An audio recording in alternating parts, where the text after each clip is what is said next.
Welcome to the Conscious Radio Network. Become enlightened, have fun, and tell all your friends and family to share with everyone they know. You can watch us on YouTube and Rumble while following us on Facebook, or find us on X, Instagram, and TikTok. Our podcasts can be found on Libsyn, iHeart, Spotify, Apple Podcast, and more. Most of all, remember to go to our official website at consciousradionetwork.com for past episodes, future shows, and scheduling. We also want to welcome our international audience. Don't stop now. Enjoy the community. Subscribe or follow today.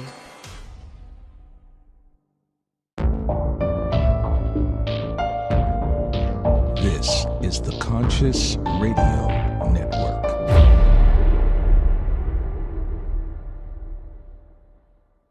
Good morning, everybody, wherever you might be on the spaceship we call Earth. Welcome to Conscious Radio Network's podcast series, The Seance. I'm your host, Reverend Dr. Paul Meckes. If this is your first time tuning in, please click like, subscribe, comment. Don't forget to follow us wherever you listen to your podcasts. And also don't forget to check out our Patreon, Project Truth. Show links in the description. But today we are going to have fun. This is going to be a great show today. We are all love, man. We are all love, right? We are all love. How is that? All right. Well, today our guest, he is the forefront of in his life for the first time after surviving a rare genetic disease. He was diagnosed with is that how you pronounce it? Muckle-Wells? Yeah, Muckle-Wells syndrome. Muckle-Wells syndrome at the age of 36. And by then had undergone over 40 surgeries to sustain his life. Declared female at birth and transitioned to male to better match his authentic, energetic self at age 34. With incredible health experts and a strong will to survive, he was able to take his pain and turn it into love. He adopted a motto, or the motto, that suffering doesn't equal pain, and he now lives as vibrant as possible, aiming to raise the awareness of living authentically by opening your heart to unconditional love of oneself and others. With a doctorate in clinical psychology, he loves teaching, motivating students and the world through his A Little Less Fear podcast. His podcast is devoted to interviewing guests on the topics of personal growth, spirituality, raising your frequency, self-love, and connection. Let's welcome to the show for the first time, Dr. Lino Martinez. Hey! Yeah! So awesome to be here, and so nice to meet you, Reverend Dr. Paul. So awesome to meet you. Thank you so much for having me. Blessings and humbled to have you with us today.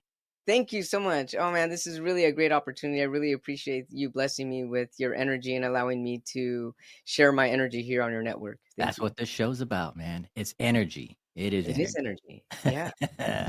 So I'm going to start the first question off. Sure. As a song. Great. What is love? Baby, don't hurt me. Don't hurt me no more. Right? Yeah, right. There you go. Oh, yeah. Told you. Now that song's going to be in my head the rest of the day. See what you've done? Right? Yep. Man, and everybody's watching. I know, right? For real. Oh, my goodness. Everybody's going to be, yep, they're going to be, oh, man, I got to Google that song. I got to put that on my playlist. Right. Yep. Oh, my goodness. That's great. So I love it. I mean, what is love? What is love? We use that word so often. It's in so many songs. It's in so poetry, everything. What is it? What is love? Love is the reason for our existence. Love is the reason that you and I are communicating right here, right now, at this present moment. Love is what we're feeling when we're laughing. Love is the song that you just chose to have an intro to. Love is the reason why I tagged along singing that song. Love is abundant. Love exists whether you know it or not. Love is the reason why we hurt. Love is the reason why we have grief when someone passes away. Love is the reason why we fall in love with someone. Love is the reason why we keep going. Love is the reason why we need to rest sometime. Love is the common denominator between all of nature, all of humanity, all of the elements on the earth, on the planet. Love is divine. It's divine energy. And without love, we wouldn't be here. That is my quick synopsis on what I can give you on what love A is. very good And love one. just keeps Yeah. going and going and going. It is the glue of the ether of all the energy that we are supposed to be and express. Yes. Yes, absolutely. Definitely. Well, not even supposed to be, just the love that we already Sure. are. We're Yeah. already love, whether people are aware of it or not, whether they're feeling it or not. We all have an inherent light that we're born with. And this is the light of the divine. And this divine light is love. Mm, yeah. Yeah. I agree. I concur. So So what's love to you? love to me is it's everything. It's joy. It's being in a moment of energy of this energy of enjoyment rather than, because the opposite is fear. If somebody is afraid of something and you're always living in the state of fear, oh my God, this is going to happen. This is going to, what if, and we're continuously feeling that way, we're moving away from that side of the spectrum. And I feel that if we push that away, push that thought away, we're moving towards the light, the love Mhm. we are. And it's connection.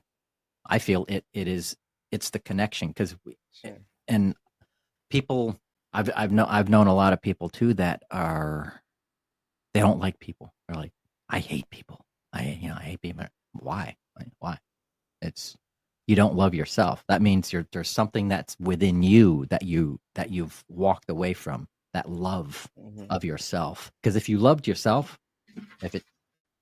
you wouldn't have that issue. I'd like to touch on something, two things that you mentioned right now, fear and loving yourself. And if you didn't love yourself, you wouldn't. Go ahead with the last thing you said. If you didn't love yourself, If you didn't love yourself, you wouldn't uh, love others. you wouldn't love others. I love this.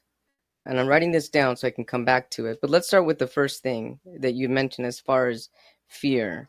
So Mhm. I'd like to offer a different perspective on fear. Definitely. So in this human reality, fear is usually meant to either alert us, flight or fight, raise our cortisol levels for survival. Sometimes it's part of our intuition. It's letting us know whether something is the best for us or for our path.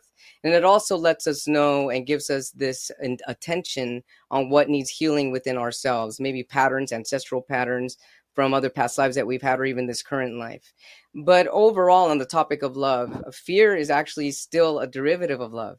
Mm. Because if we are, and I'm saying if hypothetically we believe this, and I believe this, that we are all divine beings, and every emotion that we experience here on this planet Earth in this three-dimensional reality is to experience love. Out of love and out of divinity, every emotion and every feeling that we have has that common denominator of love, even fear.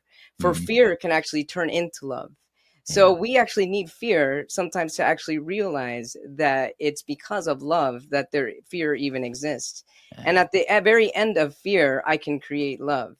And if you welcome fear and say, I see you, I understand you, I welcome you, and I welcome you with love, fear. If you can introduce yourself to fear and love, there is nothing to fear at the very end. And of course, we all have fears. We're going to have fears naturally as a human being existing on this planet. But just to offer a different perspective on how fear can actually go from something challenging to something welcoming. Yeah. So it's embracing, lack of a better word or expression, is embracing the fear and kind of asking the questions. Where are you coming from? Like, where is Yes, this fear exactly. coming Yeah, from? definitely. Where are you coming from? Yeah. And also, if you don't embrace the fear and if you don't acknowledge it, just like all other pains and all other types of sufferings, it will get trapped in the body. And sometimes it creates disease out of harmony, not at ease. And we all yearn for happiness. And what happiness is being in harmony with yourself, with your cells, with your body, with your blood pumping through your heart, with people, with plants, with trees, harmony. And that's what we all yearn to feel. Yeah. Haha. Yes. I knew you'd explain it. Great. And then on the second thing that you had mentioned, as far as if you don't love yourself, you won't love others. Now, for me, that statement is true because that was my journey. I mean, I was loving others. Here was the thing while I'm growing up is that I gave a lot of love to people. However, I wasn't receiving much back. I Mm, was a giver, a giver, a giver, but I wasn't a receiver. And I had to give love to myself in order to know that I am equally able and worth and deserving of getting the love that I'm giving.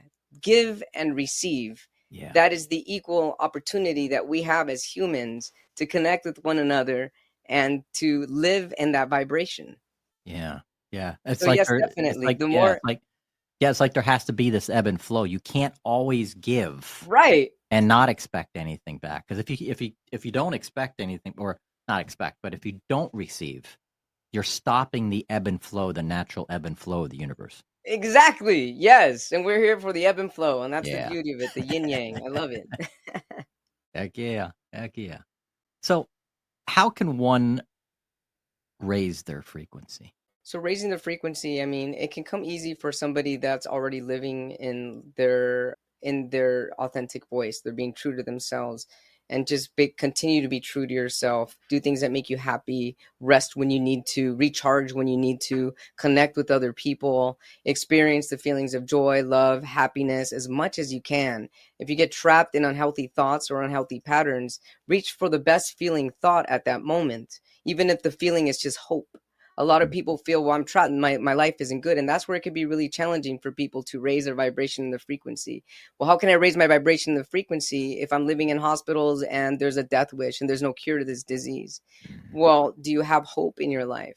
Well, there's no zero hope ever. Well, maybe in life I wanted to do this, so there is some hope. If you can hold on to hope, and the what's hidden behind hope is faith. Faith is hanging out, waving its hand. Hey, all you have to do is reach a little further within hope, to have faith and trust that you will be able to raise your vibration, meaning being in a happier place. And the more you're able to trust yourself, the more the universe is going to give you that of which you are trusting of. Yeah. Yeah. Heck yeah. Now let's touch a little bit on how this journey started for you. That's Okay. I mean, what is Muckle syndrome? So Muckawell syndrome is a mutation in the genetic variant NLRP3, and in the United States, it is this mutation is statistically 1 in 1 million, and in Europe, it's in 1 in every 500,000. Reason Hmm. being is because it's most common in the European descent. Now, the disease is an autoinflammosome disorder. And what in the world does that mean? It means Yeah. that there's an exaggeration of the inflammatory response system in the human body that has this mutation of the disease. Now, with any type of inflammation, if there's chronic inflammation, things can get worse where they even cause paralysis, which is what happened with me. The Mm, disease gets so inflamed, it causes paralysis in different parts of the body. If it can turn into cancer, it can turn into another disease called amyloidosis, which is a misfolding of proteins, which causes hardening of parts of the body, cells, blood cells, nerve endings of hands, just everything completely. And so since the disease is so rare, I wasn't diagnosed till I was 36, and I'm 40. I'm going to be 45. So it's only been, under 10 years that I was diagnosed. So wow. from the time I was born to 36 years old, the disease created havoc. Now, I went through a spiritual journey. So I'm telling you this story before I became spiritually aligned and realized and had an awakening on why I went through this.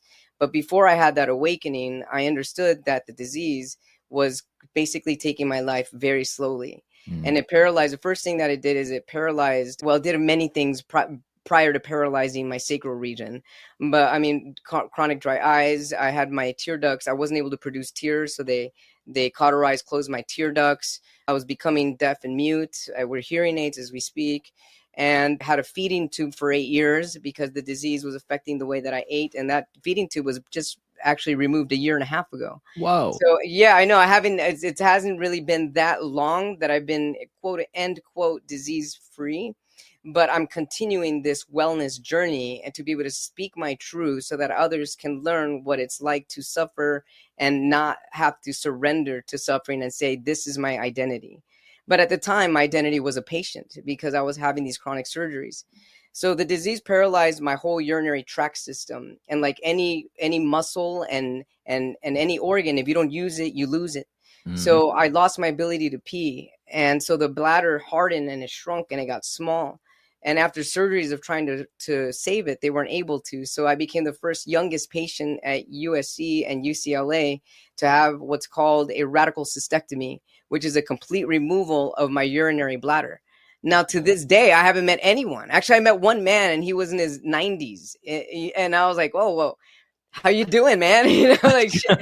He's like, well, I'm glad I did it. I'm like, fuck, because at the time I was, at the time I was 33 years old.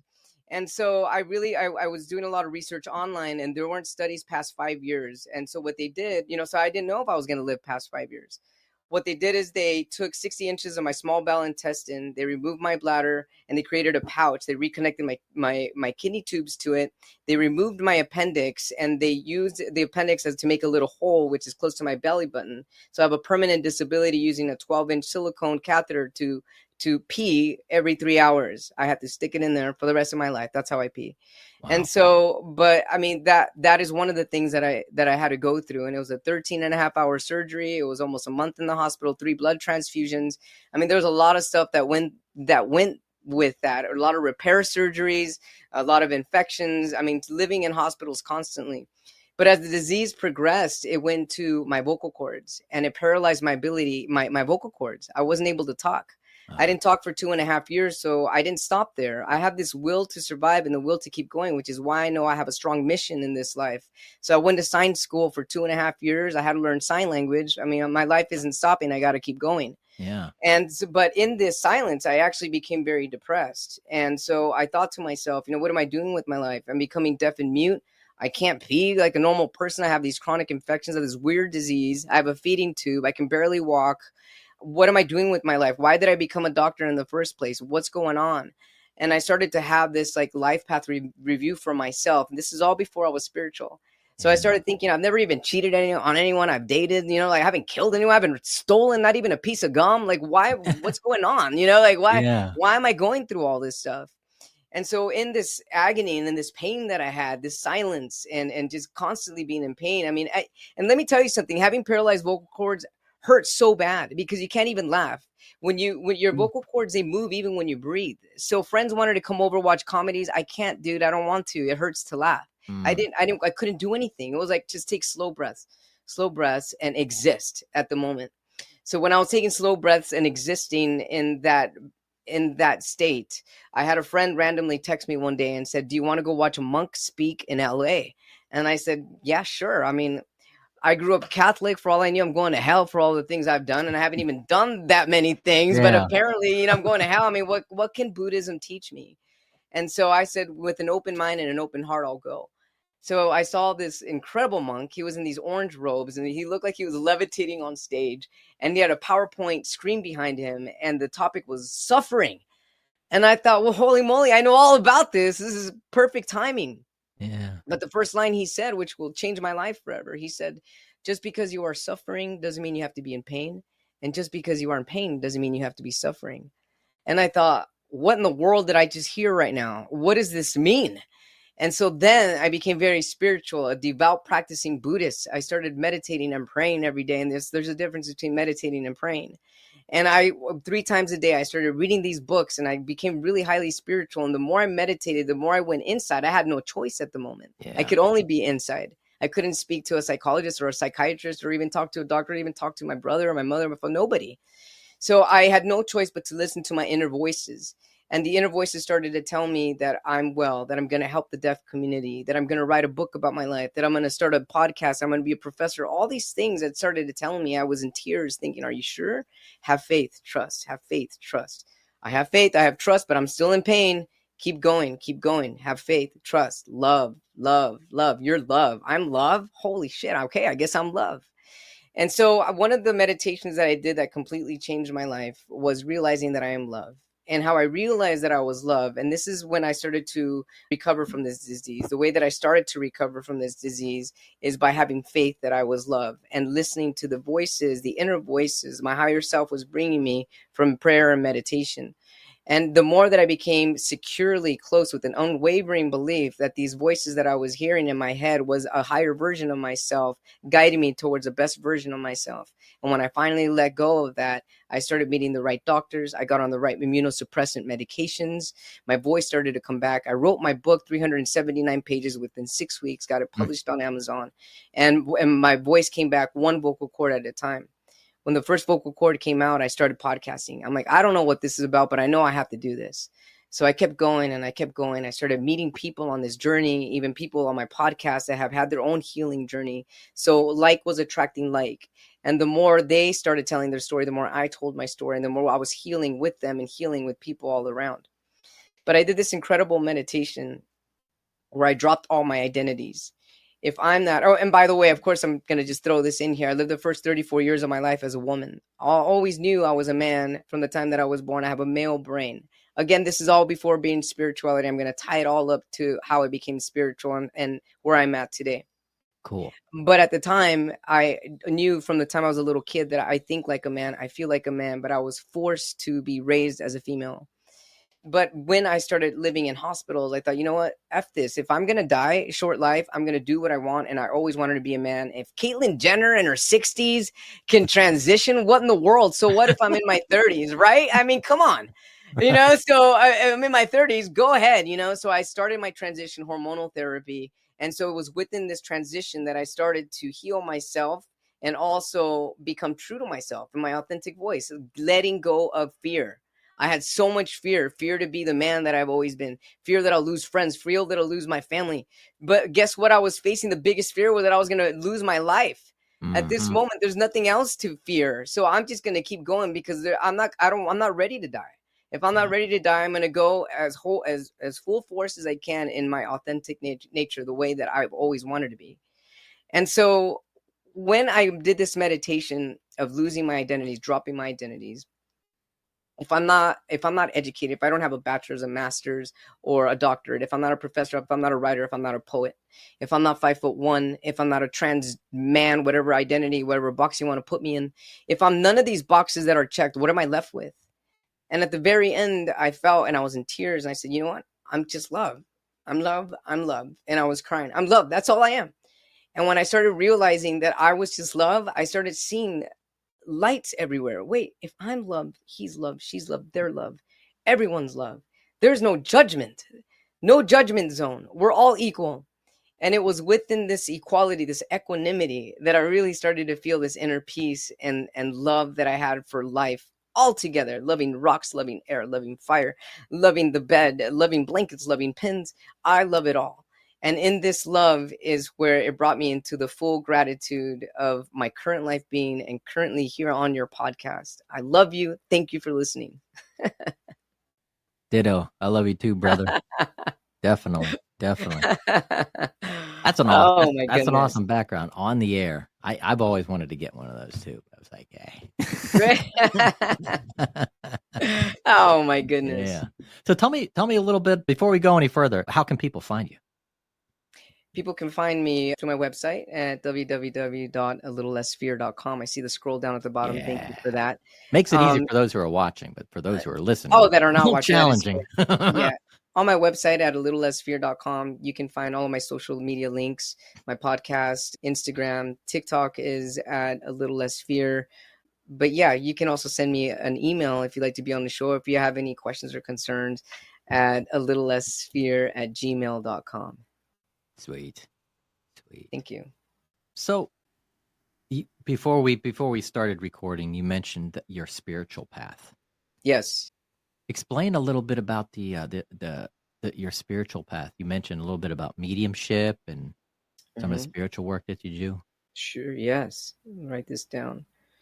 So what led me to mediumship in my current life journey, or psychic mediumship, was the fact that I used spirituality to come out my authentic self and to be free of this disease and be free of medications and to be free as much as possible from internal struggle and suffering.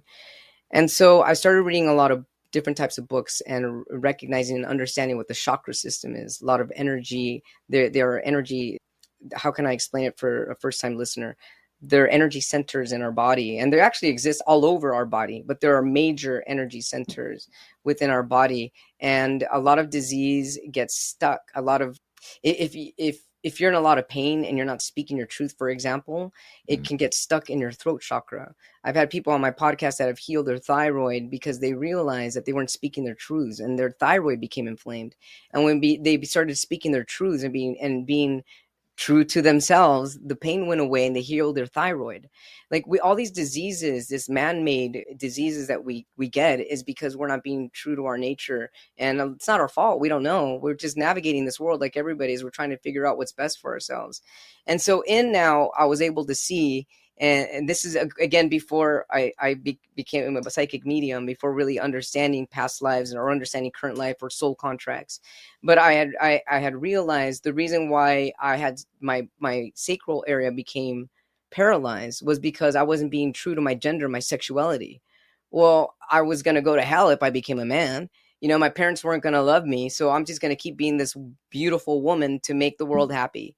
Well, the more I try to do things to make the world happy, that part of my body became paralyzed. I wasn't speaking my truth. So as the disease progressed, it led to my vocal cords. I still wasn't speaking my truth. But when I started speaking my truth, and I'm here finally a man and feeling wonderful and feeling great in my new body, I'm healed. And because I'm aligning my chakra with what my body wants energetically. This is what my body wants. I'm going to give it to you. I'm going to be true to myself. Now, when I started to become fascinated with psychic mediumships, because I interviewed a psychic on my podcast, and I just had this inherent feeling that I can also do this. I would love to do this. I can do this. It's connecting with your intuition and other types of intuitive voices that are around, other types of energy. It's all energy. Everything is energy. Whether you see it or not, it exists. And so I started practicing. I went to different psychic medium groups from all over the world, from Australia, different types of groups. And I started practicing. And then I started having free psychic readings through the practice from other incredible psychics all over the world. And then really understanding what a soul contract is. Hang on a minute. So I've had a soul contract. I knew that in this life, prior to coming to this life, that I was going to live the first 34 years of my life as a woman. And I'm going to tell you now that I'm blessed, and I'm glad that I did. And that I was going to go through this disease to be able to uplift the world and let them know that suffering out of love can come out of suffering. So I started realizing all of these things that I went through. There's always a reason for it. Everything has a reason for it. And I started to actually see that because there's a reason for it, there's also a blessing to it. The blessing that I was able to be an incredible woman prior to being Lino was that she was a badass B-word. I'm going to say badass biatch. I mean, she's the one that brought me my bachelor. She's got me my master's. She got me my doctorate. And because of her, I can relate incredibly with women. You've got menstrual cramps. I know what that's like. You got men hitting on you 24/7. I know what that's like. You don't feel safe walking at night by yourself. You think you're going to get, maybe murdered or raped or something. I know what that's like. I know what it's like to be able to be a woman. And because of that, I'm blessed that I'm able to connect with women on a different level. Not that many men can say that. I'm sure some women that say that may say that, oh, I'm going through my cycle, and you go, I know what you're going through. That you get the eyes, you get the evil eye. Like, yeah, right. Yeah, exactly. I get the evil eye now, of course, but I truly know what it's like. I know what it's like to have a hysterectomy. I know what it's like to have a mastectomy. I know what it's like on the most painful side of being a woman, and I know what it's like on the most joyful side of being a woman. And the most joyful side of being a woman is the type of attention that women get from the opposite gender, or even in general. I mean, men are a lot nicer to women. I'm gonna tell you that much. So I got to experience the highs and the lows of a woman, and I'm really blessed to have had that experience. And now as a man, I'm starting to realize, as a spiritual man, that I am both male and female, just as you are, just as my pets are. I mean, you look at a dog or a cat, you love them regardless if they're boy or girl. I mean, you don't even know if they're a boy or girl. Is that a boy or girl? You kind of have to take a look, is that a boy or girl? Either way, it's a cute puppy, so I mean, we're loving these animals, and we are the same way. Equal judgment. We're masculine, we're feminine. They're just energies that are flowing in and out, and I love that I can embody both energies. So psychic mediumship came to me about 2.5 years ago, and I still I connect as much as I can, and I feel that psychic mediumship came to me at the right time, at a time where I really, really needed spirituality. especially recently. So recently, my brother passed away of cancer April 9th. Oh, wow. And Sorry to hear that, yes, man. my only sibling. And so it was very rough on me. Now, had I not had my healing experience, and had I not had spiritual mediumship as a background, I'd probably be a wreck right now. Mm. And don't get me wrong, I've got my crying spells. I love my brother and I still feel him. And the beautiful thing about the training that I've been through, my spirit and my soul and my human self has been through, is that I am able to connect with my brother. I am able to see the synchronicities and the signs that exist. And I'm able to catch on to this because I've highlighted my transmission. My satellite is hyper alert. But that doesn't stop me from also having a human experience. And lo and behold, I still experience the human aspect of it, the grief. Yeah. But I mean, does that answer your question as far as psychic Oh, mediumship? heck yeah. All right. Yeah. Yeah, right. Man. So, with your degree, how are you using your degree as far as? So I'm a professor of clinical psychology, applied Mhm. clinical psychology program at the Chicago School of Psychology, the Los Angeles campus. Cool. And I teach a variety of top subjects. At the current moment, the class that I'm teaching is psychopathology, the pathology of mental illness, how it Mm. starts, how it stems, and the different ways to treat it, different types of medications, different types of therapy. And I love teaching. I did therapy at a dual diagnosis rehab over 15 years ago, and I just found that wasn't the right vibration for me. It wasn't the right alignment for me. Right meaning it wasn't energetically aligned for my life purpose. Yeah. And my life purpose is to be in front of a class, in front of people, in front of an audience, and to motivate and help people, bring them closer to their journey. Now, I'm not saying that I won't be doing therapy later in life. Who knows? Anything can change. But at the moment, I'm in perfect alignment where I'm supposed to be. Yeah. Yeah. Yeah. And helping people. I've had a few shows in the past talking about like narcissism and psychopathy and Yes, stuff, as far as like the trying to get away from these relationships and stuff. sure.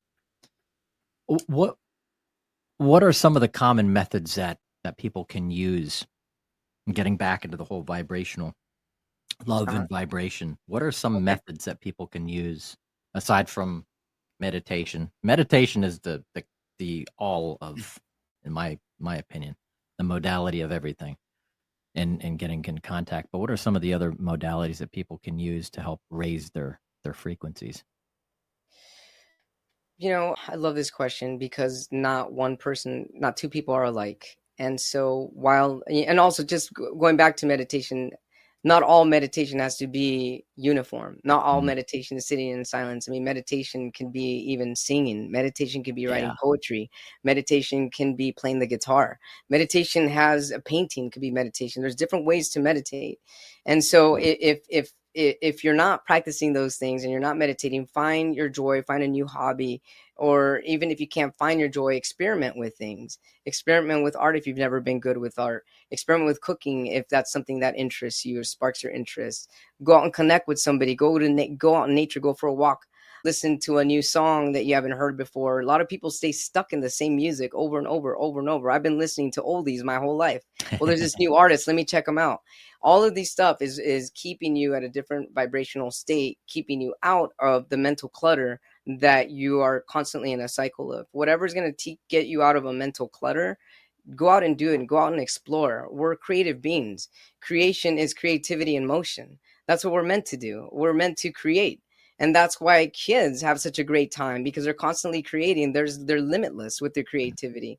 Going back to that childlike mentality, being free with yourself, playing house. I mean, I used to play house as a kid, of course, as a little girl, right, with dolls and stuff. But guess Yeah. what? I was always the husband, and so, you know what I mean. But still, going back to those memories, it's like, hang on, it was fun to play house. Well, why can't I play house now? How would I play house now? That helps you keep your vibrational state up because you're creating and you're living in joy and you're having fun. And it's just, I mean, it's really endless. Start a journal, start walking if you haven't walked. If you can't walk, I've met people on my podcast that are paraplegics and they Mm, started a podcast. Start a podcast if you're paraplegic. Try talking to somebody or meet someone new of your different ethnic background. I mean, just anything that's going to ignite your purpose in life and get you to connect with people or even connect with your own energy a different way, that's going to get your mind out of being stuck. I mean, it's all doable, and we can all raise our vibration and our joy by just being a little curious. Be curious. Yeah, curiosity. Yeah. Yeah, I tell you what, curiosity, that's our spirit pushing us. It's pushing us.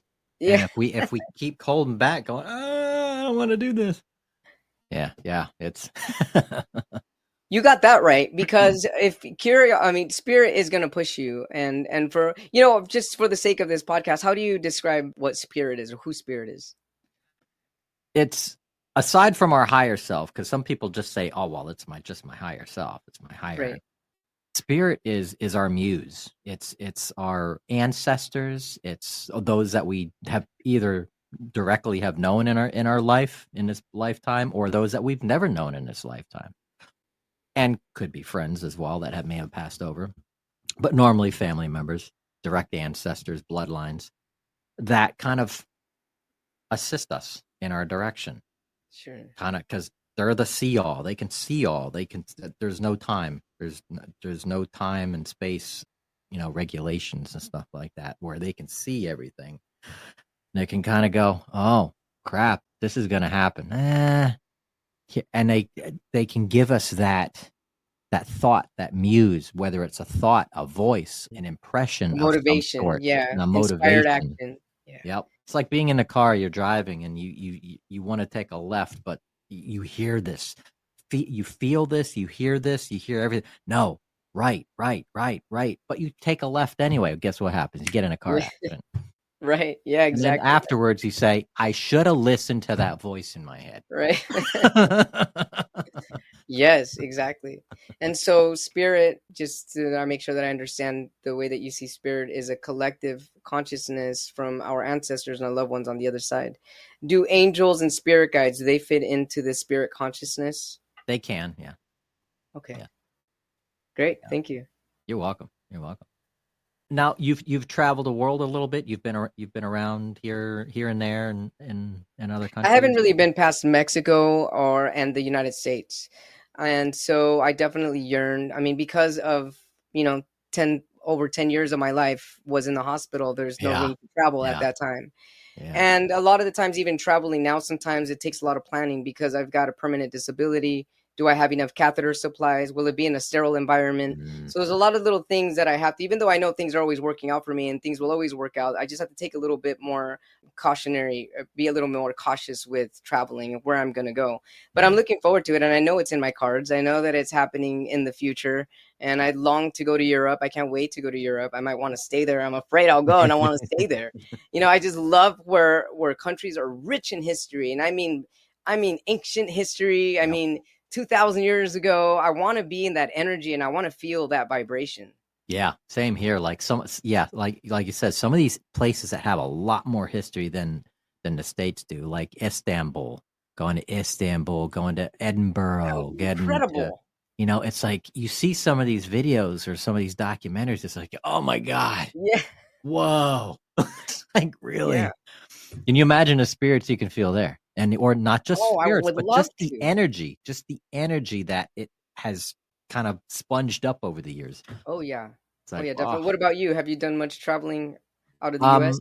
Other than I've been to a lot of states in the country, but other than US, I lived in mainland China in Shanghai for just under a year. Massive city. Interesting.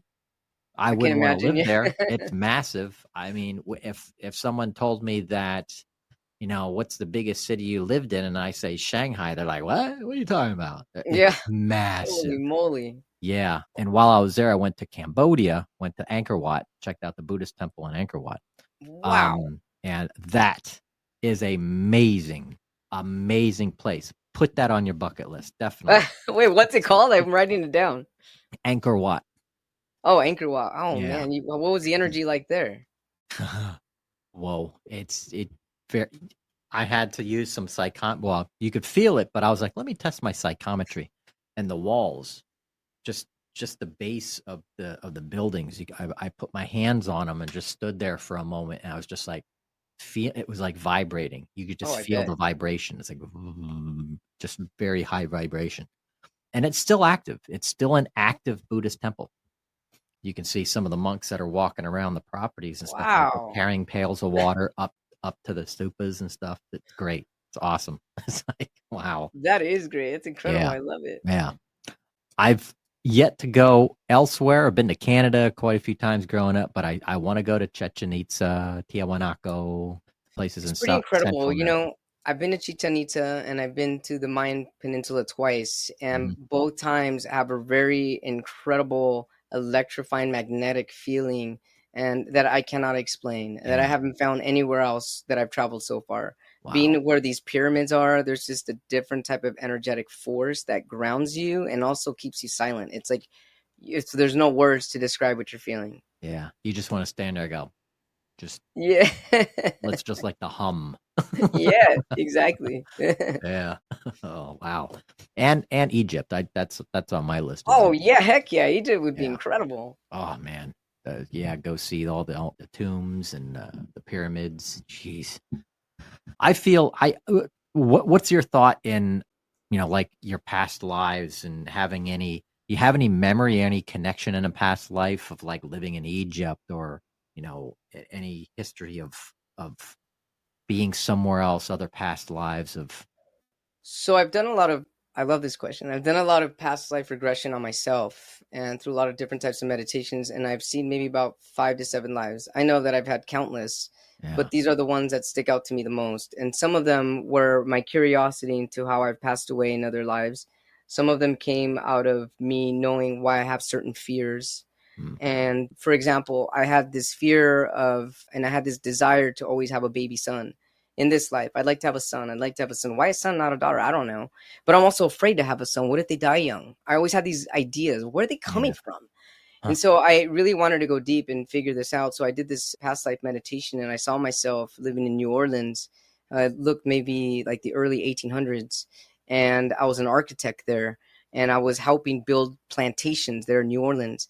And so the meditation told me this is where you work, this is what you see. And I was able to see my body, but not my face. And I could see that I was tall and slender. I'm taller than I am now. I was about 5'7" or so, long brown hair. Yeah. I could see I was wearing trousers, suspenders, a tank top. I could tell it was hot and muggy.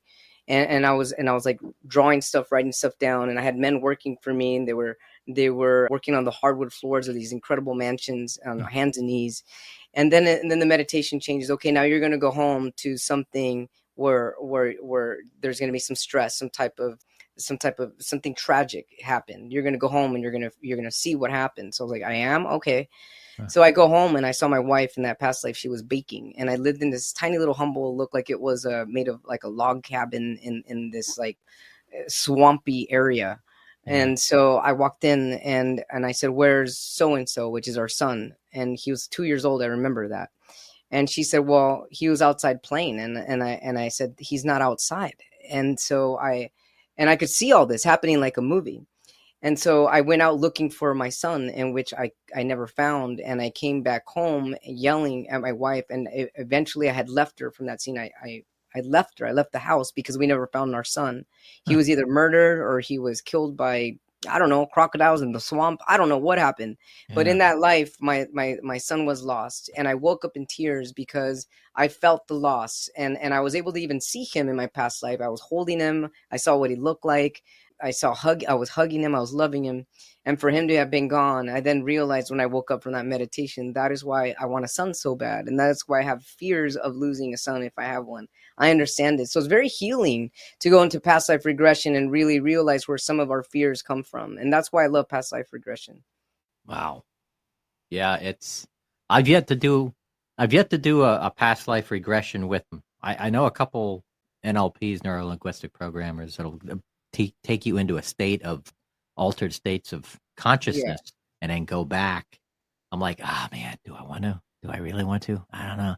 But I have experienced some past lives in meditations, as well as 3 years ago when I had my ayahuasca ceremony. A lot of Middle Eastern stuff. Because I remember waking up speaking in tongues.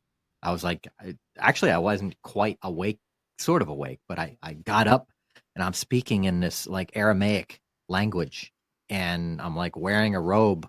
In my mind, I'm seeing myself wearing a robe back in like the ancient times, But then when I get back into body, I'm actually kneeling on the floor, facing east, interestingly enough, facing Wow. east, and I have the towel or the blanket over my head, imitating the robe that I was wearing in a past Yeah. life. It's like, whoa. It's like, Wow, that's yeah, amazing. it's like crazy.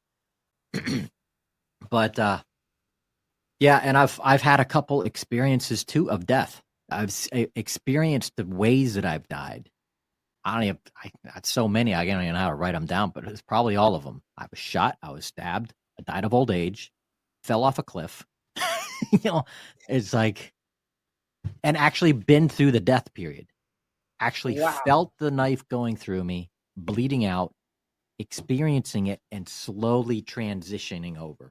Actually going through those moments and That's feeling it. incredible. Wait, how Yeah. did you have this experience? Was that through also Altered states of consciousness, going into deep states of meditation and just concentrating on it, and just the meditation But did you itself. set an and intention, feeling it. and did you have a question prior to going into that meditation, like how did I die, or how have I died in other lives, or did you just How I died, or where is this particular fear coming from? Like we were Yeah, talking right, about earlier, where is right. this particular fear coming from? And it was based off of that way that I had passed away. Yeah. Wow. So it's like, what?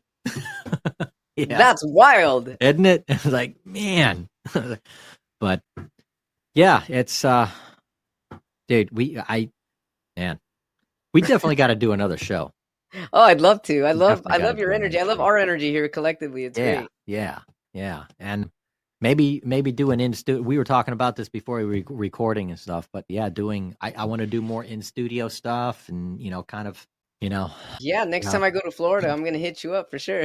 and next time I go to California, likewise. I haven't Yeah, been let in me a know. long time, Let but me know when you're in LA. I've already had like five people on the show thus far, before or after the show. It's like, yeah, next time you're in California. I'm like, I don't have any plans, but okay, I've got Yeah. 5 hits thus far, so I'll take a tour of the entire state. Right. Man. So before we wrap up the show, again, where can people find you? They can find me on my website at www.alittlelessfear.com. You can also send me an email at alittlelessfear@gmail.com. On Instagram, my handle is at a little less fear podcast. Cool. What would you like to offer as a takeaway for our audience today? I love this question. I don't think I've ever been asked this question as far as a takeaway goes. A takeaway that I'd like to offer people is to make sure that you make some room for fun, and also make sure that you rest. There's a lot of people that are on a go, and I can also speak for myself. I'm the same way. Allow your body the opportunity to rest, because a lot of times if you don't rest, you don't recharge, and then you won't be able to have fun. And also having fun is a form of resting. So make sure that you have time for yourself, self-care, whatever that is for you. You want to go bike riding, go for a walk, do things for yourself, because when you fill up your own cup, you're able to fill up other cups, and do it because you want to and because you love to. And even if you don't feel the love at the moment, and it hurts to even pretend to love yourself, if you keep hurting to pretend to love yourself, eventually you're going to attract love one way or another. Whether a little child will smile at you on the street, whether a dog will come up to you for you to pet it, you'll start to feel the magnetism of love and realize this was only possible because of love. It must be because I am also radiating that love. Be open to love, open up your heart, and you'll see that things will really fall into line synchronistically. Heck yeah. Beautiful. Thank Brother. you. Heck yeah. Thank you. And when you mentioned rest, just to give people an idea of rest, make it a routine. Make resting a routine. Yeah. And for instance, myself, I've been doing this for years, that I do not, when I was in college, yes, I would stay awake for days doing projects and this and that and that and this. I don't care what day of the week it is, even if it's on my weekend. Sometimes I'll stay up late, but I make sure that I get no less than 7 hours of sleep. 8 at most, but no less than 7 hours of sleep. It is written in stone. Yeah. And that's it. Do not cheat sleep. Don't cheat sleep. You heal in your sleep. Yep. Your cells need it. They yearn for it. Yeah. Yeah. And it will help raise your vibration. Yeah, it sure will. Let's keep raising that vibration. Heck yeah. Namaste, my friend. Blessings. Namaste, Thank right you back very at much, you. my Thank you friend. so much. Thank you. Thank you. Thank you. Thank you, everybody, for chiming in with us today. And until next time, we'll see you then.